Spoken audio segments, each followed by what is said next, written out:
꼭 완벽해야 해요? 이 말을 너무 자주 반복하면 똑똑하지 못하거나 이성적이지 못하다는 인상을 줄 수 있습니다. 완벽을 기대하는 사람들은 실패를 자초해요. 똑똑한 사람들은 차근차근 일을 마치고 그 과정에서 자신이 개선할 수 있는 것을 확인합니다. 자신이나 다른 사람들에게 비현실적인 기대를 강요하지 않으며 남을 조종하려 들거나 맡겨놓은 듯한 어조를 쓰지 않죠. 불공평해. 동료나 친구들과 이야기할 때 이 말을 너무 많이 한다면 순진한 사람이란 인상을 줄 위험이 있어요. 삶이 불공평하다는 건 모든 사람들이 알고 있는 겁니다. 그러니 정의를 기대하는 건 약간 미성숙하게 들릴 수 있어요. 똑똑한 사람들은 불평 대신 지금 이 상황을 개선하기 위해 무엇을 할 수 있을까라고 물을 거예요. 그들은 모두가 상생할 수 있는 조건을 협상하는 기술을 압니다. 즉, 무엇을 자신이 줄 수 있고 무엇을 받을 수 있는지에 대해 터놓고 논의하는 거예요. 악의는 없지만 역시 대화를 시작하는 좋은 방법은 아닙니다. 사람들은 그 말을 들으면 무의식적으로 여러분에게 불쾌하고 무례한 말을 들을 거라 예측하게 되죠. 똑똑한 사람들은 부정적인 분위기로 대화를 시작하지 않을 겁니다. 자신이 해야 할 말을 표현할 기회도 얻기 전에 상대방이 방어적으로 변하게 만들고 싶지는 않으실 거예요. 때때로 직장에서 압박을 받을 때 1분이면 끝나요. 혹은 금방 끝나요. 라는 말을 할 수도 있을 거예요. 그리고 나서 그 일을 마치기 위해 몇 시간 혹은 며칠까지 시간이 들고요. 현실적으로 시간을 추정할 수 없다면 다른 사람들은 여러분이 그렇게 똑똑하거나 신뢰할 수 없는 사람이라 생각하지 않을 거예요. 똑똑한 사람이라는 인상을 주고 싶다면 작업을 완료하는 데 걸리는 시간보다 빨리 마치겠다고 약속하지 마세요. 제 잘못이 아니에요. 직장에서 말해서는 안 될 또 다른 유치한 말입니다. 자신의 실수에 대해 다른 사람을 탓한다면 결코 남의 존중을 얻지 못할 거예요. 똑똑한 사람들은 자신이 틀렸다는 것을 인정하고 스스로를 바로잡는 능력이 있습니다. 이 말은 또한 사람들이 여러분을 먼저 공격하고 더 비난하도록 자극할 수 있어요. 그러니까 나쁜 일이 생겼는데 정말 본인의 잘못이 아니라면 차분하게 사실을 말하고 남을 가리키지 않는 게 좋아요. 아이쿠, 나 죄송과 같은 단어는 분명 자신의 실수에 대한 후회를 표현하는 가장 적절한 방법이 아닙니다. 사람들은 여러분이 결과를 무시하거나 자신의 행동에 책임을 지고 싶어 하지 않는다고 느낄 수 있습니다. 말도 안 되게 아주 긴 문장이나 복잡한 구조의 문장을 사용하는 것도 피하세요. 안 하려고 한 게 아니야. 절대 먹었지와 같이 이중 부정을 쓰거나 문장 호응을 맞추지 않는 것도 똑똑하게 들리지는 않습니다. 문법적으로 틀린 것도 틀린 거지만 듣는 사람이 이해하기 어려울 수 있어요. 이중 부정은 원래의 의미를 왜곡할 수 있고 듣는 사람은 베베 꼬인 단어를 낑낑대며 풀어야 할 겁니다. 바보 같은 질문이 있어요. 또는 바보 같은 말일 수도 있지만 와 같은 말은 일반적으로 자신이 없을 때 미리 방어를 하는 표현이죠. 똑똑한 사람들은 어떤 질문도 부끄러워하지 않기 때문에 이런 말은 피하려고 합니다. 그렇게 똑똑해지는 거죠. 만약 자신감이 부족하지만 다른 사람들이 여러분을 존중하게 만들고 싶다면 스스로를 진지하게 생각하고 자신의 행동이 어리석을 수도 있다고 판단하지 마세요. 문장에서 그거, 저거 같은 단어를 많이 사용하지 마세요. 미성숙하게 들리고 듣는 사람의 집중력이 대화의 본질에서 멀어질 수 있습니다. 만약 명단을 언급하는 것이라면 그 속의 항목을 하나하나 명확하게 짚는 게 좋아요. 그러면 책임감 있고 집중력 있어 보일 거예요. 그 단어가 무엇을 의미하는지 동료나 친구들이 추측할 필요가 없으니까요. 발표를 할 땐 저기와 같은 간투사도 사용하지 않도록 하세요. 그러니까 그게 있잖아요, 뭐더라 같은 말도 마찬가지입니다. 이런 단어를 너무 많이 사용하면 똑똑하거나 유능하게 들리지 않을 거예요. 이런 말이 자동으로 나온다면 말을 할 때 깊게 심호흡을 하고 필요하다면 잠시 멈춰보세요. 잠깐 멈추는 걸 두려워할 필요는 없습니다. 그건 제 일이 아니에요. 자신의 업무를 뛰어넘는 책임을 지기를 거부하는 건 다른 사람들에게 부정적인 인상을 남길 위험이 있습니다. 여러분이 자기 개발에 관심이 없다고 생각할 수도 있고 최소한의 노력으로 월급을 받으려 한다고 생각할 수도 있습니다. 물론 자신의 권리를 보호하고 다른 사람이 여러분의 시간을 거저 쓰려는 건 막아야겠죠. 그래서 똑똑한 사람들은 이런 경우에 그냥 일을 회피하는 것이 아니라 승진이나 임금 인상을 협상하기 위한 핑계로 삼습니다. 자신이 다른 사람들보다 똑똑하다는 증거로 높은 IQ를 들먹거리지 마세요. 참고로 전 그럴 일도 없었답니다. 심리학자들은 이미 언어, 시각, 음악, 리듬, 감정 등등을 포함한 다양한 종류의 지능을 발견했어요. IQ 테스트는 여러분이 퀴즈와 문제를 얼마나 잘 푸는지를 보고 그중 하나만을 검사하죠. 그렇다고 해서 여러분이 모든 면에 더 똑똑하다는 보장은 할 수 없습니다. 그러니까 지능 검사를 뛰어난 지능의 증거로 언급하는 건 시대에 뒤떨어진 것처럼 들릴 수 있습니다. 오늘날 기술은 빠르게 발전하고 심각한 순간에 낄낄 웃는 것은 전혀 웃음이 아닙니다. 힘든 시간을 헤쳐나갈 수 있도록 도와주는 방어장치죠. 비록 이런 웃음을 이해하는 사람이 있다 하더라도 여러분에게 이런 일이 일어난다면 엄청난 불편함을 겪게 될 것입니다. 그러니까 긴장된 순간에 웃는 것을 막고 싶다면 이런 행동으로 정신을 분산시킬 필요가 있습니다. 입술을 핥거나 입술을 깨무는 것도 도움이 됩니다. 또한 볼 안쪽을 깨물거나 심지어 스스로를 꼬집어도 됩니다. 갑작스런 통증 때문에 웃음을 참을 수 있을 거예요. 아닐 수도요. 반복적인 행동을 하는 것도 방법입니다. 가장 중요한 건 주의를 분산시킬 수 있는 무언가를 찾는 것입니다. 펜을 똑딱거리거나 핸드폰의 버튼을 누르거나 귀걸이를 만지는 것일 수도 있어요, 여러분. 어쩔 수 없다면 여기서 탈출할 수 있는 유일한 방법은 자리를 뜨는 거예요. 핑계를 잘 찾아보세요. 몸이 아프다거나 바람을 좀 쐬야겠다고 할 수도 있고 아무도 보지 않을 때 크게 웃을 수도 있습니다. 웃음은 스트레스를 받을 때 좋은 치유제가 될 수 있지만 때와 장소가 맞지 않을 수도 있으니까요. 어쩔 땐 자리를 피할 수가 없고 입술 깨물기도 도움이 안 될 수 있습니다. 이럴 땐 방에서 한 가지 색상에 초점을 맞춰보세요. 주변의 모든 노란색 물건을 찾고 그 다음엔 빨간색 물건을 찾으면 돼요. 이런 작은 목표라도 감정을 잊을 수 있을 겁니다. 가장 좋아하는 노래를 머릿속으로 부르거나 1부터 20까지 세거나 언젠가 TV에서 본 이상한 광고를 따라해볼 수도 있어요. 다시 말하지만 이 모든 건 관심을 다른 어딘가로 돌리기 위함입니다. 우리는 스스로를 불안하게 하는 것에 대해 생각을 멈추면 1분도 되지 않아 진정할 수 있습니다. 파티에 들어서면 모든 사람들의 시선이 여러분에게 쏠릴 가능성이 있습니다. 여러분도 세상에 열려있다는 것을 보여주기 위해 눈을 크게 뜨고 계세요. 웃을 때는 입을 약간 벌리세요. 너무 크게 미소를 짓는다면 어떤 사람들은 약간 꾸며낸 웃음이라고 생각할지도 몰라요. 인사를 나눠볼까요? 약한 악수는 꽤 불쾌함을 줄 수 있다는 것 기억하세요? 악수는 첫인상이라고요. 만약 악수가 강하다면 사람들은 즉시 여러분이 외향적이고 사교적인 사람이라고 생각할 거예요. 또한 강한 악수를 하는 사람들은 일을 구하기 쉬울 가능성이 더 높습니다. 네, 그리고 아무도 차가운 손을 만지는 건 좋아하지 않아요. 악수하기 전에 손을 데우세요. 악수를 하는 방법은 그 사람들의 의도를 보여줄 수 있습니다. 두 손으로 하는 악수는 그 사람을 믿을 수 있다는 뜻입니다. 만약 누가 악수를 하며 상대방의 팔이나 어깨를 만진다면 아마도 그 사람들은 의사소통 능력이 부족하다는 뜻일 겁니다. 또한 여성분들, 핸드백은 항상 왼손에 들고 다니세요. 오른손은 항상 악수를 할 준비가 되어 있어야 해요. 파티에서 인사를 해야 하는 순간에 손을 바꾸는 건 그다지 편리하지 않죠. 어떤 행사에서든 사교적으로 보일 수 있는 또 다른 트릭은 항상 음료를 들고 있는 거예요. 이렇게 하면 주변 사람들은 왜인지 다가가기가 더 쉽다고 생각합니다.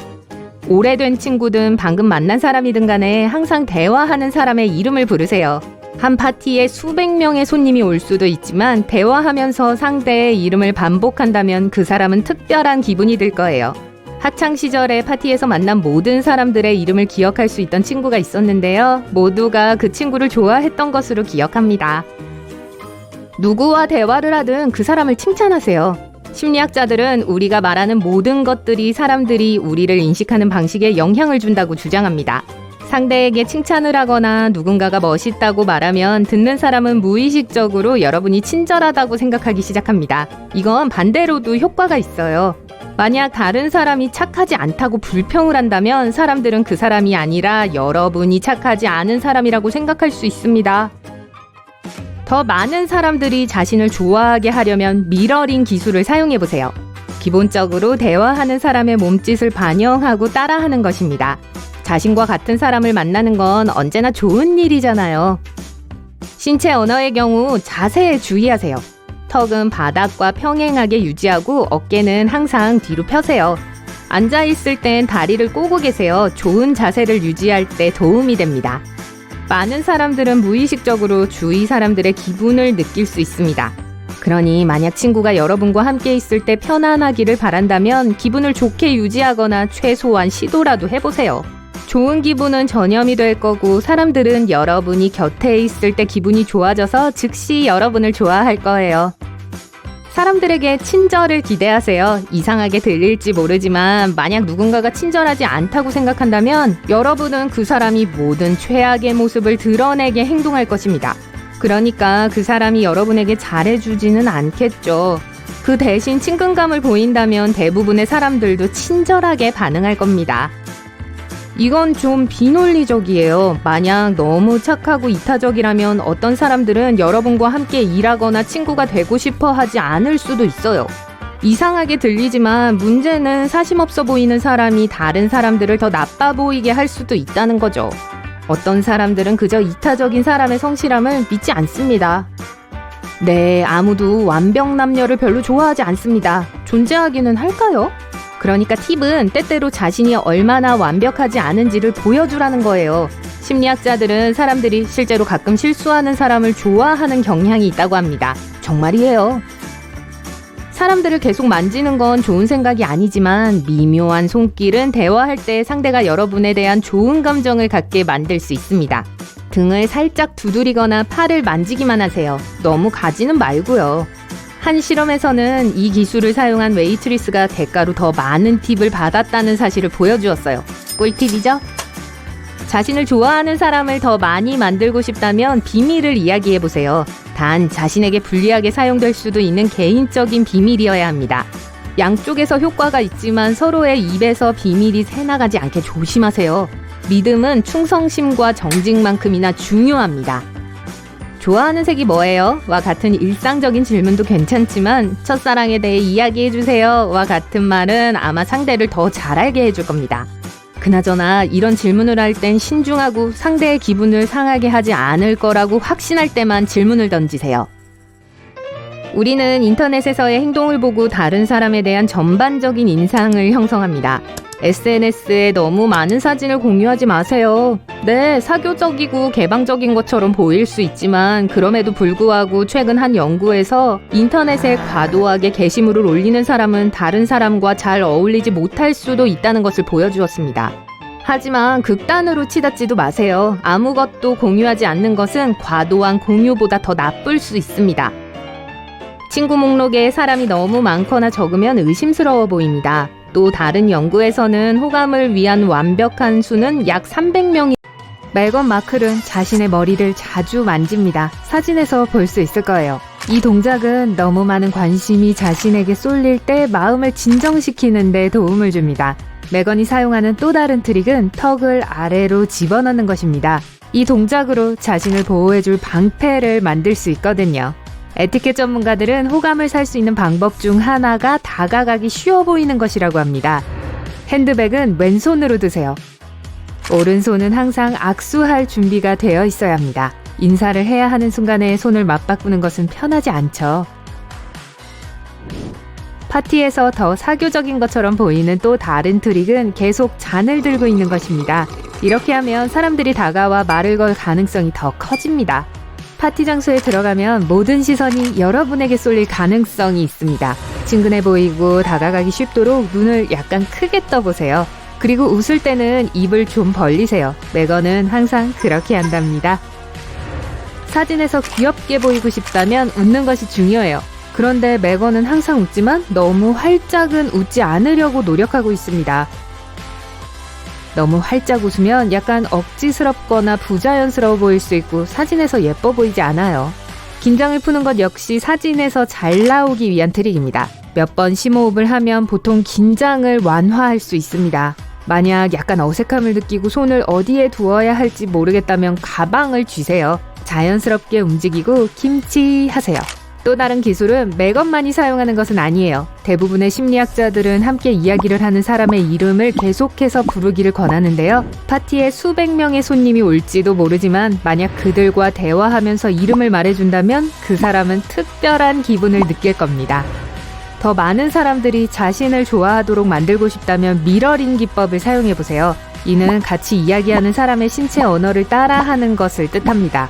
사람들은 누군가가 자신의 움직임을 따라할 때 더 편안함을 느껴요. 단 너무 지나치게는 하지 마세요. 의사소통에서 신체 언어는 아주 중요합니다. 그리고 에티켓의 핵심 중 하나는 자세를 바르게 유지하는 거예요. 메건의 자세는 정말 완벽하다고요. 메건은 걸을 때 턱을 바닥과 평행하게 들고 어깨는 항상 뒤로 젖힙니다. 앉을 때는 다리를 꼬고 앉아 바른 자세를 유지합니다. 멋진 사진에서도 바른 자세가 중요해요. 한쪽 다리를 바깥쪽으로 향하게 하고 반대쪽 엉덩이를 옆으로 기울여 보세요. 자, 머리는 약간 숙이고 왼쪽이나 오른쪽으로 꺾으세요. 혹은 자신에게 잘 어울리는 각도를 찾아보세요. 짜잔! 메건과 다른 연예인들이 자주 쓰는 사진 포즈가 완성되었습니다. 사진 촬영 시 의상을 선택할 때는 사진에서 돋보일 수 있는 밝은색 옷을 골라보세요. 허리를 강조해줄 수 있으면 더 좋을 거예요. 주변 사람을 칭찬하는 것은 사람들이 여러분을 좋아하게 만드는 좋은 방법입니다. 그리고 생각보다 더 효과적이에요. 심리학자들은 타인이 우리를 의식할 때 우리가 말하는 모든 것에 영향을 받는다고 주장합니다. 우리가 칭찬을 하고 누군가가 멋지다고 말하면 다른 사람은 무의식적으로 우리가 좋은 사람이라고 생각하기 시작할 거예요. 그리고 만약 착하지 않은 사람에 대해 불평한다면 사람들은 우리가 그렇게 훌륭하지 않다고 결론을 낼지도 몰라요. 그러니까 말 조심하세요. 많은 사람들은 주변 사람의 기분을 무의식적으로 느낄 수 있습니다. 그렇기 때문에 친구가 함께 있을 때 편안하기를 바란다면 명랑하게 행동해보세요. 만약 긍정적인 분위기를 만든다면 사람들은 여러분과 함께 있을 때 기분이 좋아져서 여러분을 좋아하게 될 거예요. 사람들이 따뜻함과 능력 두 가지로 타인을 판단한다는 이론이 있습니다. 만약 다른 사람들이 여러분을 좋아하기를 원한다면 자신이 따뜻하고 친절한 사람이며 경쟁을 원하지 않는다는 걸 보여주세요. 중요한 또 다른 것은 능력입니다. 학력, 직업, 기타 등등을 뜻할 수도 있습니다. 하지만 우선 따뜻함을 보여줄 필요가 있습니다. 그리고 그 후에 능력을 보여주세요. 이 기술을 직장에서 적용하려 한다면 이 순서가 중요합니다.